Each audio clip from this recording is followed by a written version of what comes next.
Well, hello other girls and their friendships. It's Donald. Welcome back to my kitchen.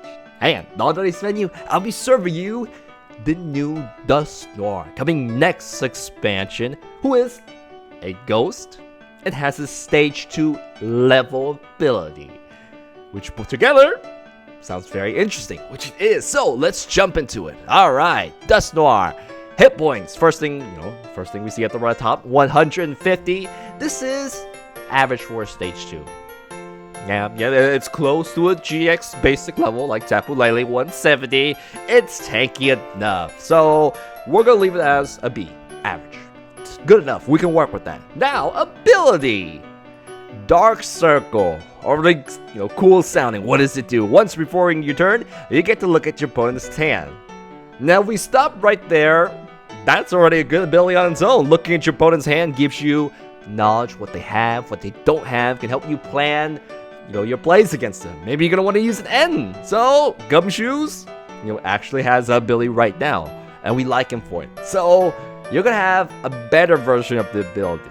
Alright, let's see this. What is this extra? You find a basic Pokemon that you see there, put it onto their bench, and hurt it by 3. Alright, 3 damage counters. Does make a difference. And it also really hurts certain, popular Pokemons in the meta. Say Tapu Lele, Shaman, Tapu Koko. They all have abilities when they're played from your opponent's hand during their turn. If you do this during your turn, it cancels Shaman's abilities. No supporters for them. Cancels, Shaman. Like I said, Lele. Lele is supporter. Shaman is extra cards. No extra cards for them. They're all wounded, so they're easier to get KO'd. And Tapu Koko, no free energy switching for you, which Tapu Koko's players will try to hide that.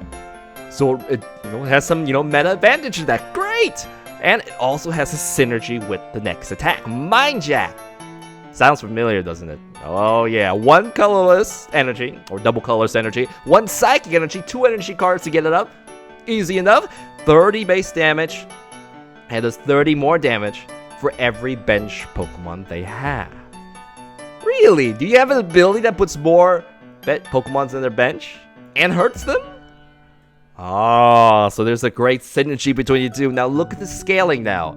A full bench does a 180 damage, one-shotting itself, one-shotting a lot of GX Pokemons, including Lele's, Koko's, Shamans, and that's without Choice Band. With a Choice Band, that's 210. Now all the Stage 1 GXs are going to get one-shotted.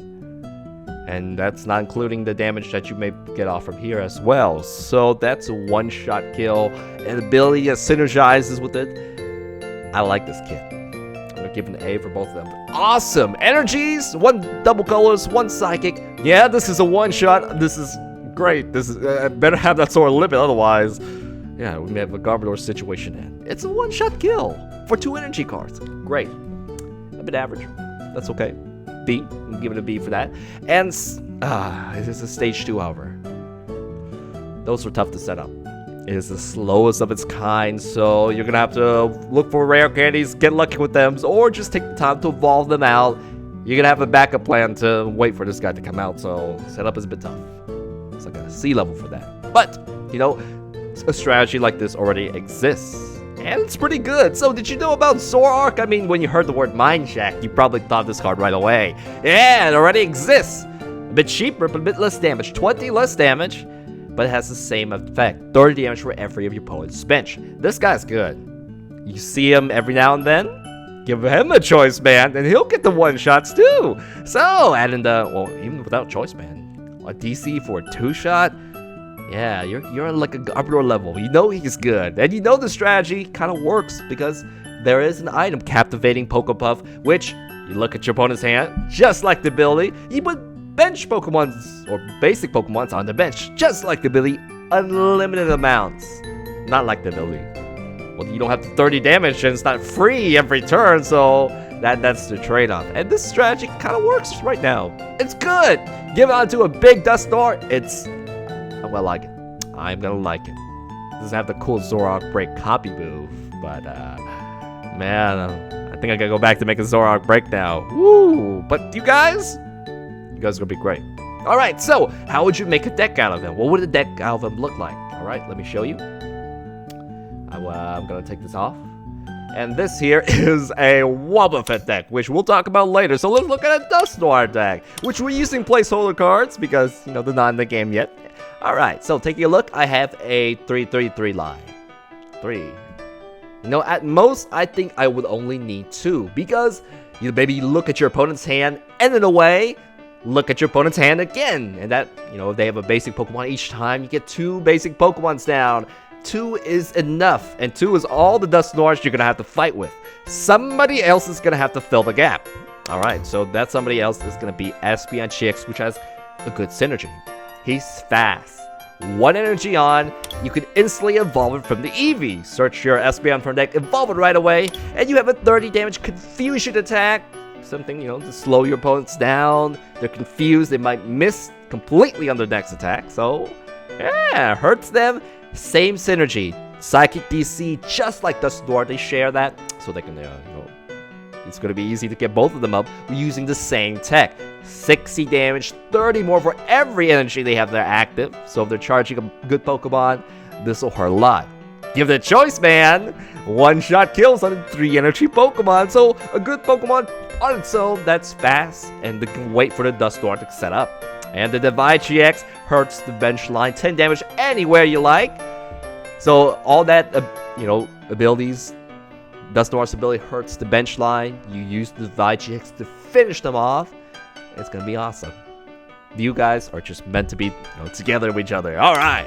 What else? And you see in my version, I'm gonna leave the rare candies away from now. Rare candies. We did try the Chandelure yesterday. I found out. Just take the rare candies off. Have a good basic Pokemon to hold in front. This is much more liable to set up overall than trying to, you know, land all the candies. Alright, so, any other special tech that goes with this? This looks like a generic deck. Do we got DCs, energies, Bridgets? You're gonna really want Bridget as well as Tapu Lele so you can get all your basics down and get that big giant stage 2 going. We did Chandelure. I noticed you need that Bridget to come out. Anything else? Some Timer Balls. It's a high evolution deck. Timer Ball gets any evolution out. Following after Bridget. It's gonna be pretty good. Oh, skips there. And I think that's it. You know, stadiums are very transient. They get removed. This only reduces your retreat cost by 2 on anything that has the Psychic energy, and Dusknoir actually has 3. This Dusknoir, yep, they have the same amount, 3, even the one that we're looking at currently. So take a look right there. Yep, 3 retreat costs. He still has to pay retreat, not completely a free retreat, so just go with the switches. And I think that is it for Dusknoir. Overall, I'm gonna have fun to you. I'm looking forward to play this after, you know, we do the GX decks coming next expansion. So we actually have a little bit extra to look about because Wobbuffet was released a bit earlier today, 13 hours ago, huh? Alright. Is this guy good? He has a weakness to Psychic. Sorry, weakness to Psychic. Garbodor will delete him if you play 3 items with 1 single energy. And he takes 3 energies to charge up. That is slow. You have to use max elixirs, and when he goes down, you know that's 3 turns to go, unless those max elixirs hit. And after that, after your max elixirs are out, it's gonna be tough. A Wish Baton can move and let you keep those 3 energies. That's coming next expansion. That may help it out, but we still haven't talked about you know, what it can do. So Shadow Knot, what does this do? It does 50 damage for every colorless or every energy they have on their retreat cost. We'll put it that way. So it's this little, you know, color symbol at the bottom. Pokemons usually have 1 to 3 retreat.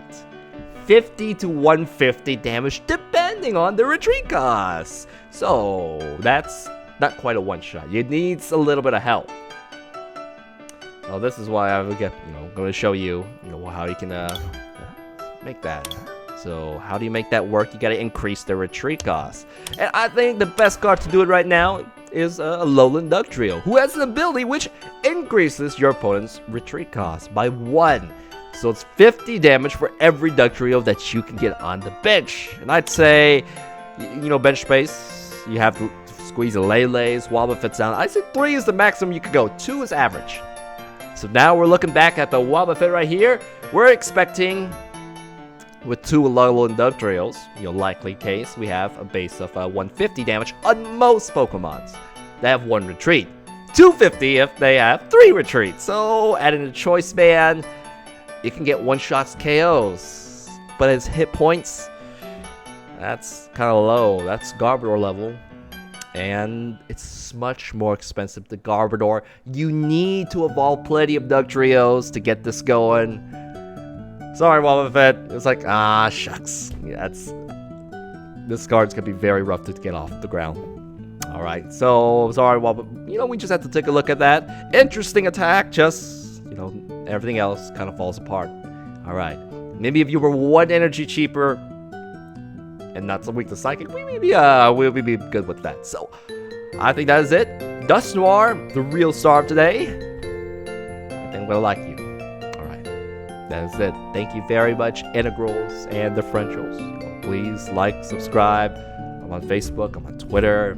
Find me on my Discord. All my remixes, the ones so far on iTunes, Spotify. The ones, future ones will be coming out in August, when Burning Shadow comes out, August 3rd. So, until then, thank you very much, and I'll see you guys next time. Bye-bye.